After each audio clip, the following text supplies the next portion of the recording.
Well, hello there, folks. Welcome to this channel, which is all about helping you become the very best trainer, presenter, workshop facilitator you can be.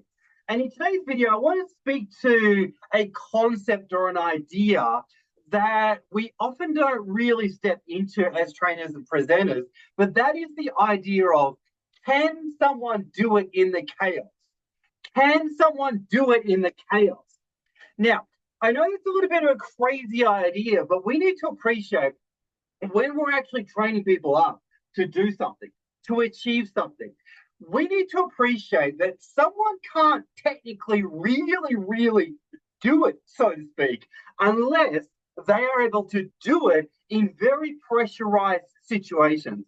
Now, this, I guess, concept really spans any area of life, any area which requires someone to perform at a high level. You see, the thing is, if you're delivering first aid training, well, you better make sure that when you're training it, you're actually creating intense scenarios where people need to think on the spot and need to be able to think during the panic. Think during the panic. You see, if somebody's working in the world of leadership, well, someone's not really a great leader unless they can lead in the panic, or they can lead in the disaster situations, or they can lead in the chaos, right? Whether you're working in safety, whether you're working in public speaking, any area at all, well, we need to think about, if we're training people to do things, we need to train them to be able to perform the functions within chaotic situations.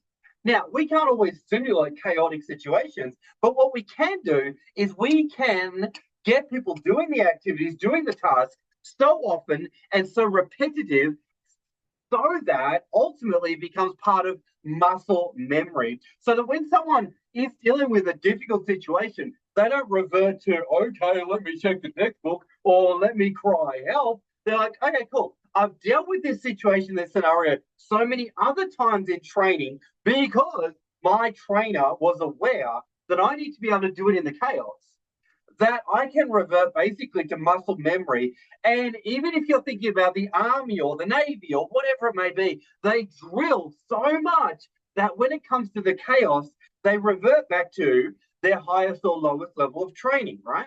So I just wanted to share that on this channel because a lot of times we as trainers will run away from making people do the hard stuff or actually simulate the difficult things that actually happen in chaotic scenarios and panic mode, right? So if you're teaching people to research something, get them to research it, but get them timed.